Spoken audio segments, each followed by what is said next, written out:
Pam, how you doing? Good. You're the leader of the Lakeshore Business Improvement District, right? Well, I'm the director. I'm the staff person. How's Lakeshore doing? Lakeshore is doing really good. We had a lot of empties. They're filling up rapidly, and they're fixing them up. And we're sitting here right now in front of La Caña. Oh, hold on. Right there, yeah. And they just opened for takeout service, and it looks beautiful. And when they get the club and the music and everything going, this is going to be the hottest neighborhood in town. Yeah, right now it's sample day, right? Yeah, and it's fabulous, and with the farmers market. But we have a number of new stores doing very well, and some of our stores that have been here before are really keeping up with the times, doing very well. What about the parking issue? Because Alan Michon at the Grand Lake Theater, which is actually down in that direction, made a lot of his campaigning with his marquee targeted at council members he felt weren't supportive of reducing the parking fees and stuff. Well, I feel two ways about that. I feel on the one hand, hyperbolizing the situation and sensationalizing it does nobody any good. Cities are on their own now. There's no support from the state, the feds, nothing. And we have been keeping the services up reasonably well in Oakland. Police force is down, and that's a problem. That's the most expensive thing we do in Oakland. So I understand it's going to go lower because of the deficit numbers haven't been released yet. Yeah, it might get worse. It might still get worse. So we can't realistically talk about giving money back. On the other hand, we've got to find some way, because I think the parking tickets, not so much the meters or the hourly charge, is what dissuades people from shopping in their neighborhood retail districts. Now, obviously, if people live close enough and we make them more walkable, that will bring more people.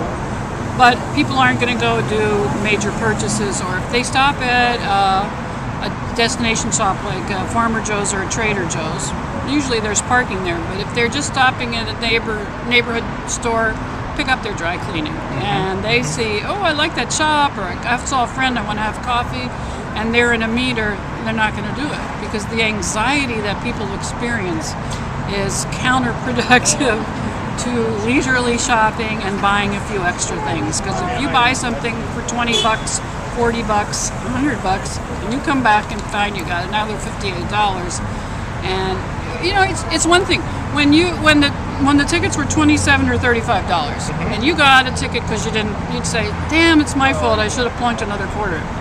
But when you get a $58 ticket, you say, somebody's trying to get me. Exactly. Somebody's out for my money. Right. And I don't appreciate it, and you just go home. So you understand Alan's anger then, right? Because he says he's lost 50% of his business. I don't know what it has to do with Alan. He is an evening business. He has free parking across the street. His contention is that the majority of his movie times, or at least half of them, are before the parking cuts off, and it's dissuaded people from coming to his theater. Like, well, that may be true. I can't account for what I don't understand. I don't see those stats. I don't know what Alan's going through. I'm just saying that if most of your business starts even around 6 o'clock, you can put some money in for the meter and then go, and then it's free. So the people that have evening business are essentially getting a freebie, where the people who have daytime businesses are having to deal with the problem more so. And the really small guys are having a problem, because you can make yourself a very attractive window.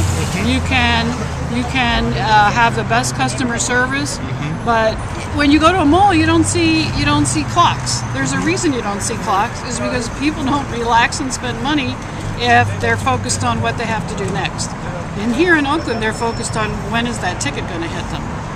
Now, we do have areas with free parking. Lakeshore has quite a bit, but it's a problem, and I would like us to think of some way that we can solve that.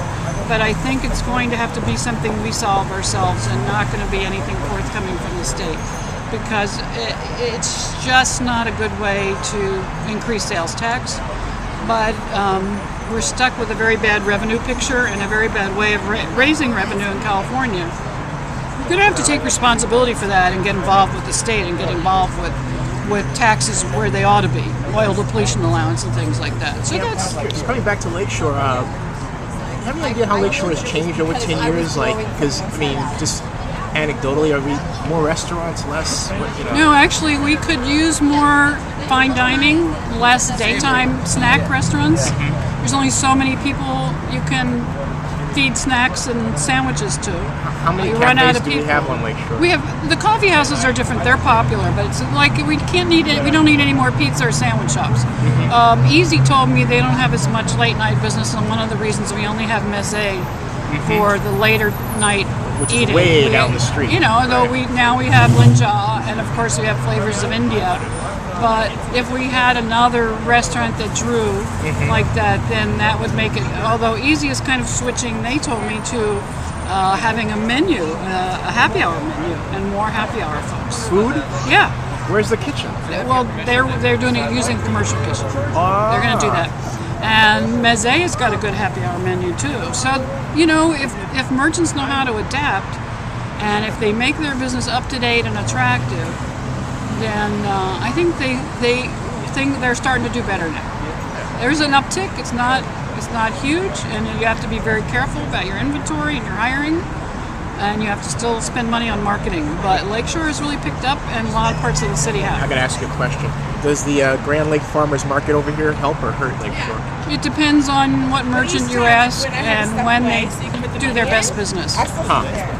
Some say it hurts them. I know some on Grand Avenue that do like a lunch business, say. I actually believe it just brings thousands more Yeah, people that's to what I the think. area. It's teeming with people. Yeah. Absolutely, I think it lot of makes people our walking area around. look like the place to be. Right. And I actually think that people who have little kids that go sit in the lawn and eat with their kids there are not going to go into a restaurant anyway. Right. This is more comfortable for them.